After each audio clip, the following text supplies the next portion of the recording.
Bonjour à tous. J'espère que vous allez bien. Est-ce que vous me voyez? Est-ce que vous m'entendez? Je viens de démarrer le lancement du webinaire. Est-ce que vous pouvez me dire dans le chat, s'il vous plaît, si vous m'entendez? Bonjour à tous.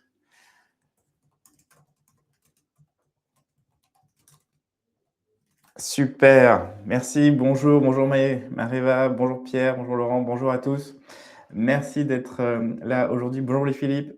Je suis ravi de faire ce petit webinaire avec vous en cette période de vacances pour certains et aussi de pont.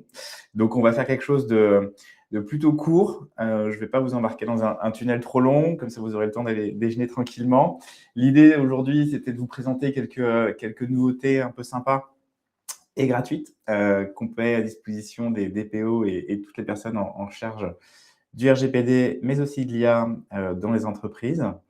Et donc, je vais vous présenter quelques petites choses que j'espère vous pourrez peut-être utiliser au quotidien, ou en tout cas, vous pourrez également diffuser en interne dans vos différents écosystèmes. Le premier sujet dont on va parler aujourd'hui, c'est celui de ce qu'on appelle la veille. Alors, n'hésitez pas à me dire directement dans le chat comment est-ce qu'aujourd'hui vous êtes informé sur les dernières actualités en matière réglementaire, par exemple, mais aussi sur ce qui peut arriver dans d'autres pays européens sur la thématique du RGPD ou de la cybersécurité ou de l'IA. On est assez curieux de savoir un petit peu comment est-ce que au quotidien vous arrivez à vous tenir informé, combien de temps ça vous prend. Est-ce que c'est un point de difficulté ou pas? N'hésitez pas à me donner dans le chat quelques-unes de vos astuces. Ce sera intéressant pour moi d'en savoir plus, parce que j'ai envie ensuite pouvoir vous présenter éventuellement comment nous, aujourd'hui, chez Eto, on a adressé ce sujet et on propose quelque chose qui permet aux DPO eh bien, de se tenir informés.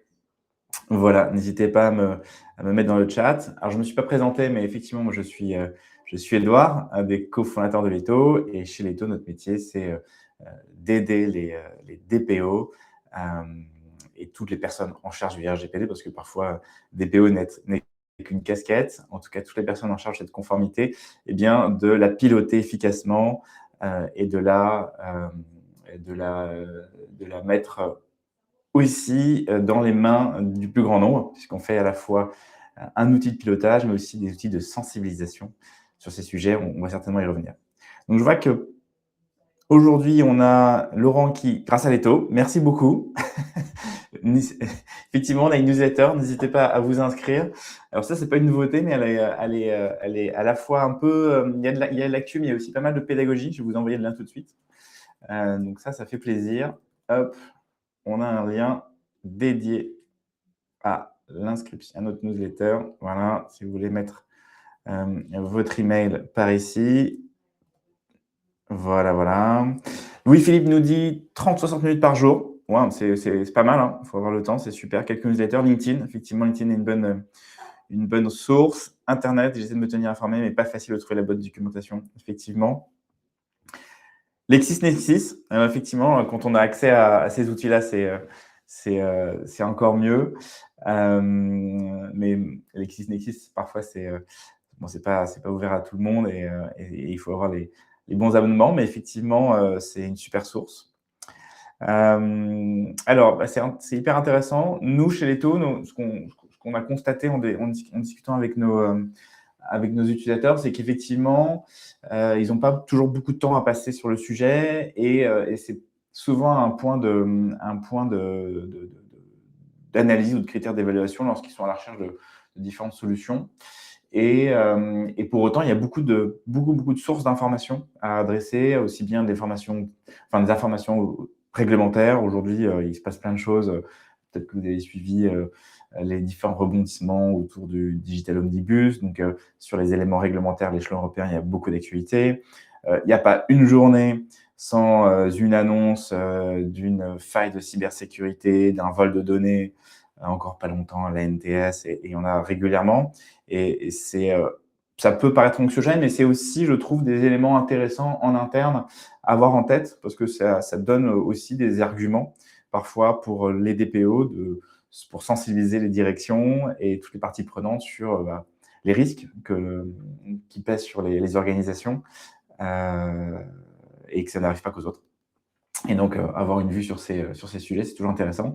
Et puis autour de l'IA, effectivement, j'imagine que vous êtes très exposé aussi aux dernières actualités, les modèles qui changent tout le temps, tous les mouvements autour de ces nouveaux usages et qui, effectivement, vont peut-être demain vous impacter parce que IA Act, parce que il faut faire attention un peu à tout ce qu'on peut faire avec ces sujets.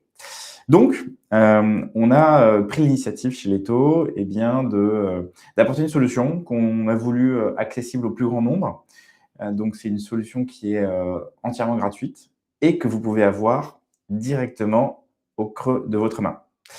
On a donc créé, pour celles et ceux qui ne le savent pas encore, une application mobile disponible à la fois sur iOS et sur Android, qui vous permet d'avoir accès à l'actualité directement dans le creux de la main avec un système de notification que vous pouvez personnaliser et qui vous permet de pouvoir suivre très facilement les dernières news, les dernières actus en matière de conformité RGPD, mais aussi en matière d'intelligence artificielle, de cybersécurité et tout autre sujet qui nous paraît important. Alors, ce n'est pas une simple agrégation de flux de veille, c'est pas un lecteur, je dirais, de flux RSS, pour ceux qui connaissent la terminologie. Et c'est pour ça que je voulais un peu en parler, c'est qu'on est allé un peu plus loin que ça. Aujourd'hui, pour vous donner un peu plus de perspective, c'est quand même un système qui fait une véritable analyse du web. Donc, on n'est pas allé se brancher sur des flux RSS et on vous les ajoute. C'est vraiment une lecture beaucoup plus large, parce qu'il y a plein de ressources qui ne sont pas accessibles via ces fameux flux. Et on va venir ensuite les catégoriser automatiquement, analyser leur pertinence pour essayer de faire remonter dans cette veille uniquement ce qui nous paraît le plus intéressant pour des utilisateurs un peu avertis ou qui veulent avoir plus d'informations sur le RGPD ou la cyber ou l'IA. Et donc, il y a une couche d'intelligence avec de l'intelligence artificielle, qui permet d'avoir un résumé de l'actualité directement accessible ici et qui garantit que ce qui va vous être remonté est normalement le plus pertinent possible en fonction de ce qui peut vous intéresser. Et avec des sources d'informations qui sont pour le coup européennes, donc il n'y a pas que des sources uniquement françaises, et je trouve que c'est intéressant. Là, on a par exemple un article sur une autorité grecque, donc on a l'article qui est en anglais, mais on a pour autant un petit résumé en français. Si l'article vous intéresse, vous pouvez ouvrir directement le contenu. Et pour faciliter la lecture de ces contenus, on propose effectivement de pouvoir avoir une lecture un peu plus... Alors, le temps de chargement est un peu long ici. Ça, c'est l'effet démo du live. J'ai mon écran qui est partagé. Alors, attendez, on va essayer d'en voir. On ouvre un autre qui va être un peu plus rapide à charger. Voilà, merci.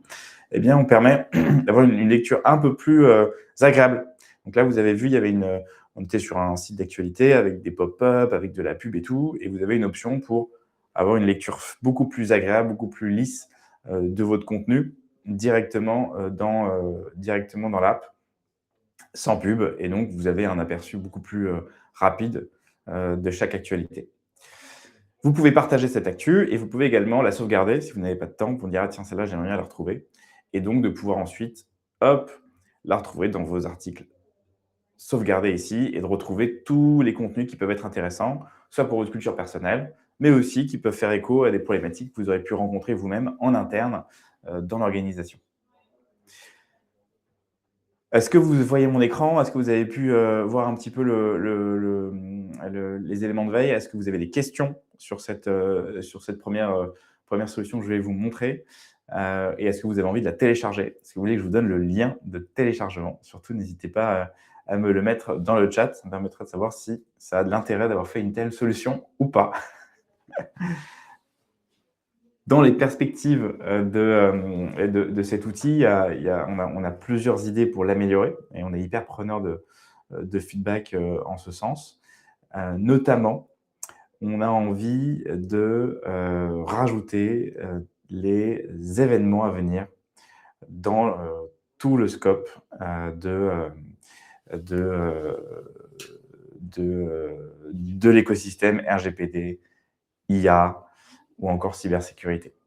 Et donc on envisage de rajouter, ensuite on va voir si ça fait sens, si nos utilisateurs nous le réclament, et bien d'avoir un onglet directement événementiel où eh bien, vous aurez tous les événements à venir avec, en un clic, la possibilité de vous y inscrire ou en tout cas d'avoir le descriptif un peu plus intéressant qui vous permettrait donc d'avoir une vue voilà, d'événements qui parfois sont méconnus ou parfois sont pas assez mis en avant et qui peuvent être quand même intéressants. Ça peut être des événements en ligne aussi, je pense qu'on y mettra les futurs webinaires Leto. Et donc j'espère que ça va permettre d'avoir aussi un peu plus de richesse dans l'application. Donc, les liens, hop, donc normalement sur l'App Store, si vous tapez veille RGPD, hop, voilà, et je vais même pouvoir vous montrer donc la partie Android, Play Store. Voilà. Et si vous êtes sur un ordinateur, je vais vous montrer les différents QR codes pour télécharger cette application. Hop là.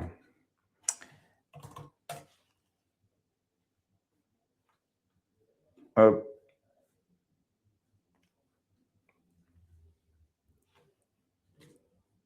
Je vais partager mon écran.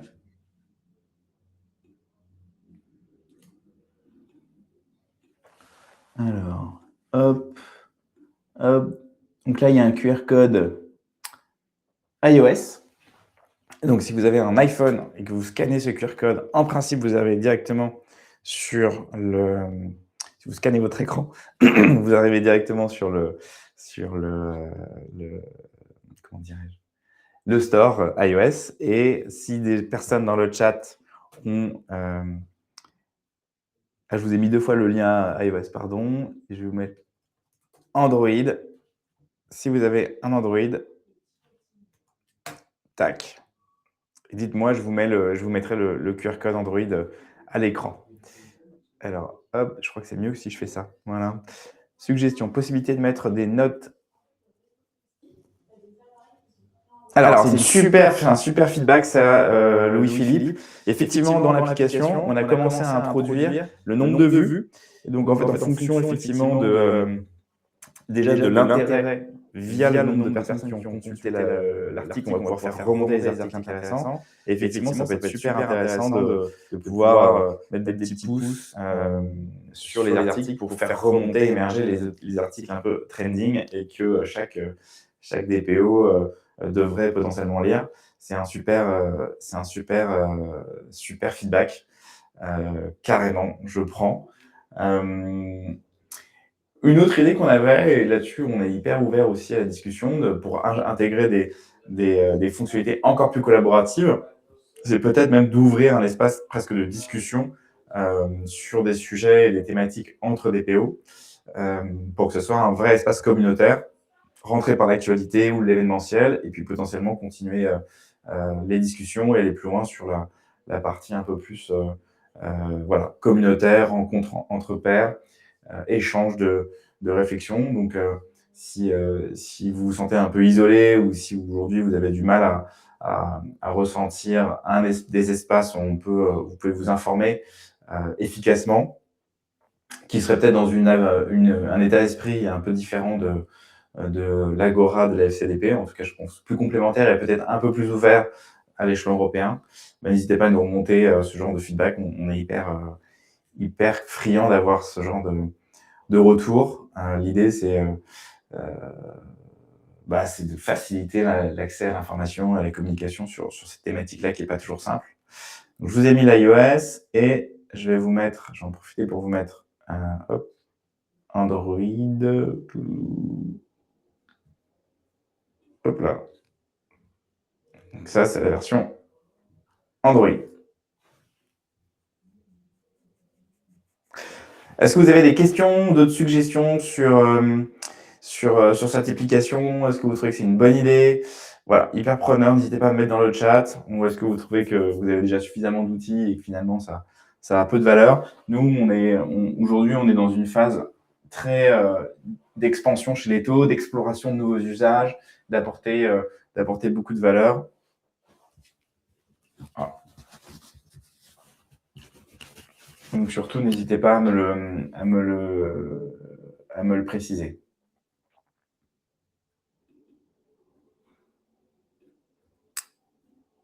Trop bien.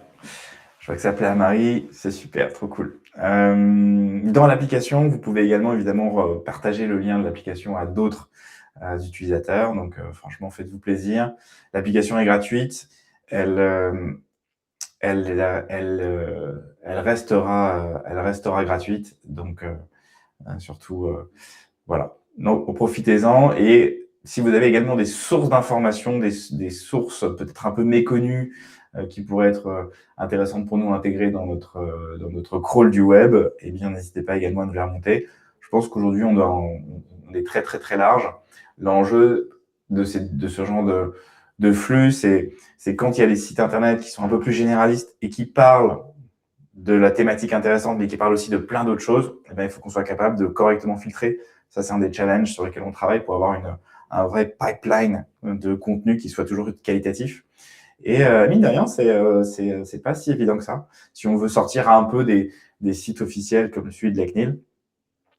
Donc voilà. Et effectivement, ouais, tout à fait, Louis-Philippe, il y a des articles aussi bien du web francophone qu'anglophone. Donc vous avez plusieurs sources autour de ce sujet. Donc ça, c'était le premier outil. Je vois que le temps passe. J'ai pas envie de vous prendre trop de temps, donc je vais avancer un peu plus vite. Merci en tout cas pour vos feedbacks. N'hésitez pas à mettre des étoiles sur les stores, comme ça nous motive aussi. Mettre 5 étoiles si jamais l'application vous plaît. Et la deuxième application dont je voulais vous parler aujourd'hui, parce qu'effectivement, on va plutôt parler d'application en réalité aujourd'hui, eh bien, c'est plus une application de formation. On a remarqué, en tout cas vous l'avez peut-être vous-même vu sur LinkedIn et un peu partout, que eh bien, l'IA Act était un grand sujet de discussion. L'IA de manière générale était très tendance, mais que pour autant, aujourd'hui, il y a assez peu de données, je trouve, d'informations un peu claires pour monter en puissance sur le sujet de l'IA Act. Il commence à y avoir des fiches IA, etc. Mais bon, nous, chez Leto, on est très, très, très axé sur la sensibilisation. On a un enjeu et on explore toujours plus de façons d'apprendre et de monter, de permettre aux DPO et à leurs collaborateurs de monter en compétence sur des sujets qui ne sont pas toujours très simples. Et il y a, mine de rien, c'est assez complexe.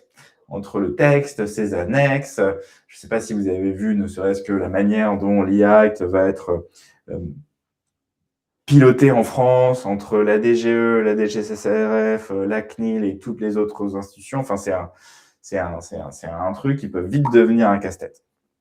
Donc, pour remettre un petit peu de simplicité et de réassurance sur ce sujet, on a voulu expérimenter une nouvelle façon de se former et de découvrir cette thématique-là en s'inspirant d'une application que vous connaissez peut-être, qui s'appelle Duolingo. Duolingo, immense leader autour de ce qu'on appelle le micro-learning pour apprendre une nouvelle langue.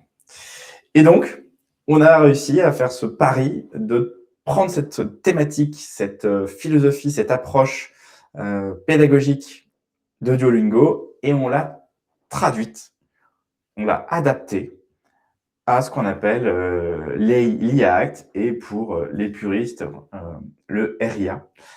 Et on a créé une application qui va, je l'espère, vous permettre de vous former à l'IA Act de manière ludique, rapide, pédagogique, concrète, exactement comme Duolingo le fait pour les langues. Est-ce que vous connaissez Duolingo? N'hésitez pas à me dire dans le chat si ce que je suis en train de vous dire vous parle ou si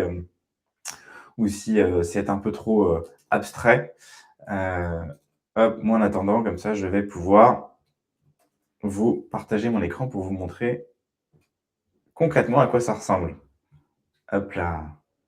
Hop là. Tac. Hop. Voilà. Ah, on a des utilisateurs early adopters, je vois dans le chat, ça me fait plaisir. Merci beaucoup, Bruno. Euh, Est-ce que tu parles de l'application RIA? Si oui, n'hésite pas à nous dire, à faire ton feedback. Ah, bah très bien. Alors, je vais vous partager mon écran, comme ça vous allez voir un peu à quoi ça ressemble concrètement. IA, trop cool. Effectivement, on a eu des premiers retours positifs. Donc, cette application, pour l'anecdote, elle a été co-construite avec ce qu'on appelle avec une association qui s'appelle le Club des PO. Le Club des PO est une association qui regroupe de nombreux DPO. C'est une association au barreau de Paris et inscrite au barreau de Paris et qui a construit, rédigé une feuille de route RIA. Donc, c'est un document de quelques pages que vous pouvez retrouver sur l'étau et qui reprend un peu les grandes étapes que représenterait la mise en œuvre de l'IA Act dans une organisation.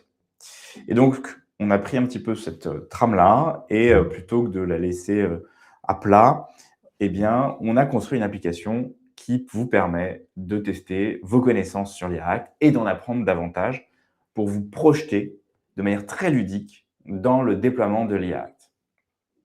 Et donc, lorsque vous lancez l'application, vous avez un petit flot d'onboarding, et puis on arrive sur ce tableau de bord où vous retrouvez un petit peu les références autour de Duolingo avec des badges, avec des statistiques, etc.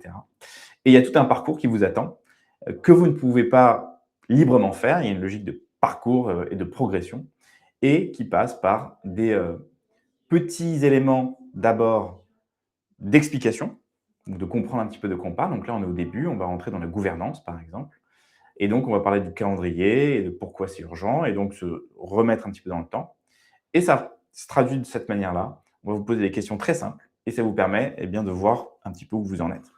Par exemple, là, je vais faire exprès de me tromper. Donc, voilà, RIA, donc l'IA s'applique à, j'ai choisi un système développé en interne. Ce n'est pas correct. Ce n'est pas grave, je vais pouvoir peut-être changer mon choix et j'avance comme ça dans l'expérience. Voilà, je vous ai fait une question, je ne vais pas vous embêter avec plus de questions, mais vous avez vu, je pense, l'essentiel. On a, on a une question, on a une explication, on a un test, et ensuite on a une question avec une explication du comportement attendu. Et ce qu'on a essayé de faire, c'est de rendre l'expérience un peu sympathique, et ce n'est pas juste du QCM, on va pouvoir avoir une expérience un peu plus vivante de l'explication. Hop, alors je crois que ça fait comme ça, et donc je place que j'ai bon. Oui, super. Donc voilà, je pense que vous voyez mon écran. Donc c'est un petit peu ça, et donc l'idée, c'est que vous allez pouvoir apprendre de cette manière-là à comprendre de manière ludique, par petites touches. Alors, merci pour cette question, Naëva. Alors, la très bonne nouvelle, c'est que pour l'instant, c'est gratuit. Cette application est gratuite, donc vous pouvez l'installer, vous pouvez la partager, c'est entièrement gratuit. Vous y retrouverez des ressources, vous y retrouverez des liens vers plein de fiches pratiques, donc c'est entièrement gratuit. Mais je suis content que vous me posiez la question du prix, ça veut dire que vous y voyez une certaine valeur. Donc je pourrais presque vous poser la question, combien seriez-vous à payer pour ça? Donc c'est gratuit, c'est entièrement gratuit. Donc surtout, n'hésitez pas à aller la télécharger. Et donc, pour aller jusqu'au bout de la démarche un peu de gamification, il y a des boss, comme dans les jeux, pour ceux qui sont un peu, qui ont fait quelques consoles de jeux. Et donc, en fin de chapitre, en fin d'étape, vous avez le boss qui vous refait tout plein de questions d'affilée avec un système de chronométrage. Donc, ça donne une dimension très ludique de l'exercice. Et évidemment, vous pouvez recommencer autant de fois que nécessaire. Et vous débloquez de cette manière-là des badges et vous voyez vos statistiques. Et aujourd'hui, ce qu'on est capable de faire, c'est évidemment ensuite faire des adaptations, mine de rien, de cette application selon les contextes dans les organisations. Donc là, vous avez une approche très généralisée, très générale, pour pas dire générique, de l'IA Act. Et puis ensuite, on peut traduire ça par type de, d'organisation. Donc voilà pour l'IA Act. Pour télécharger, très simple. Hop, hop, vous pouvez aller sur, je vais vous montrer puisque je pense que vous êtes devant votre ordinateur. Je vais vous partager un QR code, je pense. Tac.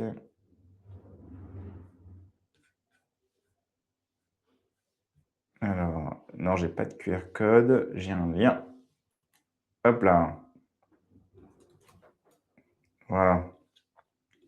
Donc en allant sur ce lien-là, vous avez le lien vers la version iOS, la version Android et le document qui s'appelle feuille de route RIA, qui est le récap un peu théorique, méthodologique de la mise en œuvre de votre de l'IA Act, qui, je pense, va vous concerner. Alors, selon le niveau de maturité de vos organisations, mais à partir du moment où, pour rappel, on a plein de webinaires sur l'IA Act, donc si vous voulez en savoir plus, surtout n'hésitez pas à aller les consulter. Mais pour rappel, dès que vous êtes en utilisation d'une IA, vous êtes vraisemblablement soumis à l'IA Act et donc peut-être obligé de faire la cartographie de vos cas d'usage autour de l'IA. Et donc, l'Eto dispose bien sûr d'un outil pour vous permettre de faire ça.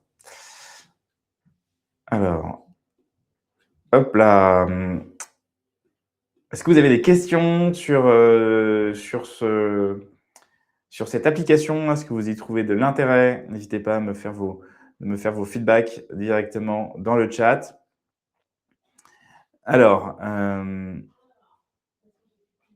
merci Louis-Philippe, j'aime beaucoup tes idées, effectivement, et ça me fait une transition toute trouvée. Donc, tu me dis qu'on pourrait appeler une app au moins DPO Lingo. Et donc, c'est très sympa parce que c'est un peu le dernier app que je voulais vous montrer, puisque fort de des bons feedbacks qu'on a eu déjà sur l'app RIA, on est en train, et donc là, c'est un peu plus un work in progress pour en toute transparence parce que c'est très riche.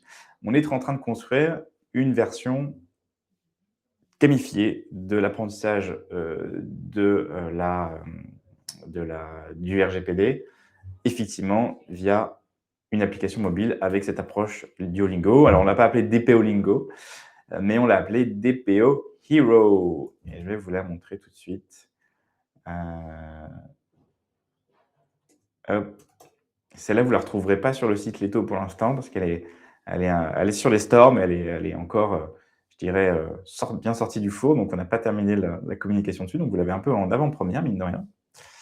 Je vais vous montrer ça tout de suite. Hop. Hop. Voilà, je vais la lancer sur mon simulateur. N'hésitez pas à me partager vos remarques, vos idées ou vos réflexions sur ces sujets.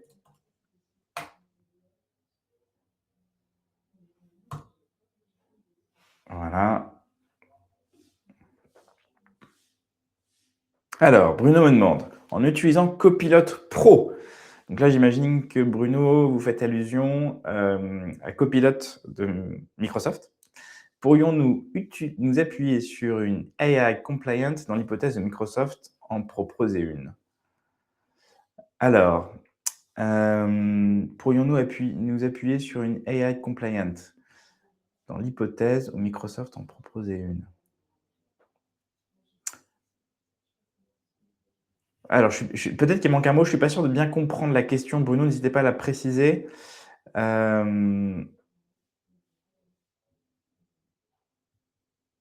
Ouais, je ne voudrais pas vous répondre des bêtises, donc je vais vous n'hésitez pas à me dire ce qu'il en est. Et hop, hop, hop. Et je vais vous montrer en attendant la dernière application.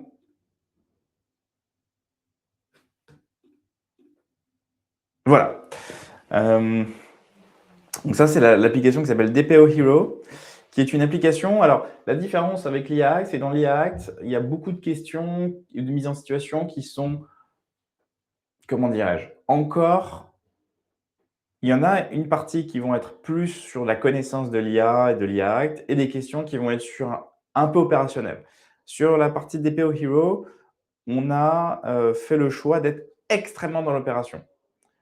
Donc, en fait, on va dérouler des questions en fonction de différents modules qui sont autour du RGPD. Évidemment, cette application peut aussi être adaptée à votre organisation. Et on va être capable ensuite aussi de différencier les mises en situation en fonction du secteur d'activité de l'utilisateur. Donc, si je prends, tiens, secteur public par exemple, hop, là, j'ai des éléments de personnalisation. Voilà. Hop, je précise qui je suis, le système mouline et je vais avoir des questions, qui vont être normalement très concrètes. Là, j'ai mon module et je vais pouvoir démarrer les modules et donc en fait, là, on va être vraiment sur la mise en situation toujours très opérationnelle. Donc là, comme j'ai choisi secteur public, municipalité, bon, là, c'est Damien, un élu, il me met dans cette situation. Voilà, j'ai cette situation et j'ai une question qui se pose. Un conseiller municipal propose d'afficher sur le panneau les noms de famille des impayés de la cantine. Est-ce que c'est légal? Voilà. Et donc là, je vais pouvoir répondre: «Oui, bien sûr, à condition d'indemniser les enfants» et donc effectivement, c'est sanction et honte publique. La CNIL saisit la commune et mise en demeure. Donc là, c'est ce qui se passe si on choisit la mauvaise. Donc on est encore un peu plus dans la mise en situation, dans du serious game. Et donc, on va plutôt, voilà, si on se met dans la mauvaise situation, on a la conséquence. Et donc, on va recommencer. Donc là, on va dire que c'est bon. Super. Et là, j'ai eu bon et on met une explication et on a des liens pour aller plus loin, et cetera, et cetera. On peut donc ça, c'est une autre approche, un peu différente, mais qui permet derrière de se former. Donc là, il y a vraiment, voilà, le site de la CNIL avec, les missions d'intérêt public et ça permet d'aller plus loin sur chaque thématique. Là, si je reviens, hop, je fais question suivante et là, c'est, la DSI qui va installer les caméras de surveillance. Donc, à chaque fois, on est sur des sujets qui sont extrêmement, voilà, concrets, qui permet, on l'espère, eh bien, de sensibiliser, surtout les collaborateurs, les équipes sur ces sujets-là et qu'ils se rendent compte un peu de toutes les implications qu'il peut y avoir autour du RGPD. Là où l'IA Act, on est un peu plus en amont puisqu'on est, je dirais, moins mature au sens large, tous ensemble sur le sujet puisque c'est un nouveau règlement. Donc, on est encore plus sur de la compréhension et de l'acculturation de tous les éléments de définition qui vont avec et des bonnes pratiques qu'on devrait mettre en place. Mais dans la réalité des faits, rares sont encore les entreprises qui peuvent se réclamer comme étant conformes à l'IA Act. Alors que déjà sur le RGPD, on est sur des sujets beaucoup plus matures. Donc, on peut se permettre d'aller sur des questions de mise en situation qui sont des vrais sujets qui sont remontés, des vraies problématiques, et où là, vraiment, on est sur voilà, de l'incarnation de rôle et il faut vraiment se positionner correctement. Voilà un petit peu la troisième application. Elle aussi, aujourd'hui, elle est gratuite. Et l'idée, c'est d'outiller notamment les DPO lorsqu'il n'y a pas forcément de budget, de temps alloué avec une démarche de sensibilisation plus approfondie, au moins de pouvoir mettre à disposition des premiers éléments gratuitement qui peuvent être déployés à toute une équipe, toute une organisation. C'est moins personnalisé, c'est dans le téléphone, etc. Mais on ne va pas récupérer les données personnelles, c'est un point important. Donc, il n'y a pas de contrainte d'accès à l'application. Et c'est une autre façon quand même d'évaluer ou de faire un petit peu rentrer les équipes sur le RGPD tout en étant voilà, avec le moindre coût possible pour les organisations, parce que ce n'est pas toujours facile au début.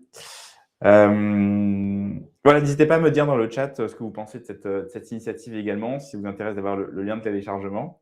Marie me demande pourquoi ne pas faire une seule et même application avec plusieurs modules. Alors, c'est un vrai sujet. En fait, on essaie aujourd'hui, on est en phase exploratoire, comme je disais. J'assume totalement cette approche-là chez Leto, qui est d'être beaucoup dans l'itératif, beaucoup dans l'écoute des besoins et de construire main dans la main avec nos utilisateurs les solutions. Et donc, effectivement, aujourd'hui, aussi bien sur la veille que sur ces outils d'acculturation, de sensibilisation, qui sont donc des outils qui sont très complémentaires à ce qui existe dans l'outil Leto, le logiciel Leto qu'on commercialise. Eh bien, comme on avance en faisant, on s'est dit d'abord, tiens, la veille, ça va être un point de douleur, donc on va faire quelque chose qui est bien pensé, bien optimisé pour la veille. Et puis ensuite, on a eu cette envie de vouloir monter sur les React et en parallèle de la construction de logiciels de cartographie des SIA, eh bien, on a on a vu que ne serait-ce que la compréhension des enjeux autour de l'IA n'était pas toujours très claire, même auprès de nos interlocuteurs. Et donc, on a voulu avancer là-dessus. Et puis, chemin faisant, on s'est dit, tiens, puisqu'on a cette démarche-là sur l'IACT, finalement, il y a aussi le RGPD, mine de rien, et ça touche beaucoup plus de monde. Donc, on a voulu avoir à chaque fois une approche qui soit bien pensée pour chacune des thématiques, avant peut-être effectivement de se dire, en fait, c'est peut-être trop compliqué d'avoir trop d'applications, et donc toutes les applications en une seule pourraient suffire. Mais ça a d'autres impacts produits. Ça a un impact sur potentiellement la lourdeur, la complexification de l'expérience. Donc, il faut bien choisir la manière dont on le fait. On n'a pas envie que ça devienne une usine à gaz, sachant que tout le monde n'a pas besoin de faire de l'IA-Act, peut-être que tout le monde n'a pas besoin de faire de la veille, etc. Et inversement. Et c'est un peu comme dans notre philosophie chez Leto. La solution qu'on met à disposition, elle est très modulaire. Lorsque vous travaillez avec nous, on peut vous mettre à disposition uniquement les modules dont vous avez besoin en fonction de votre avancement, votre maturité et de ce que vous avez déjà, pour justement aussi avoir cette logique de ne jamais trop complexifier l'expérience. Parce qu'on sait que si on est sur des thématiques de compliance qui, lorsqu'on s'adresse à des profils un tout petit peu moins experts déjà, on peut vite perdre les gens. Donc, c'est un peu aussi cette idée de se dire, OK, si demain, je vous invite à partager une application en interne auprès de vos équipes, si les collaborateurs chargent une app et en fait, il y a déjà plein de modules, plein de choses différentes, on a peur que ça devienne tout de suite un peu un élément de friction, alors que s'il y a une application qui porte un seul message, un seul objectif, eh bien, on pense que ce qu'on appelle l'activation, c'est-à-dire le fait que les personnes rentrent dedans et s'en servent, soit beaucoup plus fluide et qu'il y ait moins de risques de réactions un peu anxiogènes quand il y a trop de choses. Voilà, c'est un petit peu les éléments de réflexion qu'on a, mais on n'est pas du tout fermé, bien sûr. Ça fait partie de cette exploration qu'on fait aussi chez Leto pour voir quelles sont les meilleures façons de faire. Parce qu'en fait, on essaie toujours d'avoir cette démarche d'être au plus proche de la manière dont nos utilisateurs fonctionnent avant de se poser la question de ce qui peut être arrangeant pour nous. Parce qu'effectivement, c'est pour être plus simple de dire, j'ai qu'un seul outil, comme ça, je mets un jour qu'une seule app, etc. Mais en même temps, si c'est pas ce qui est plus optimal pour nos utilisateurs, c'est pas le chemin qu'on prendra. Voilà, j'espère que ça répond un peu à la question. Et je pense que ça vous ouvre un peu le capot sur nous, notre philosophie produit au sens large chez Leto. Alors, merci pour la question, Emmanuel.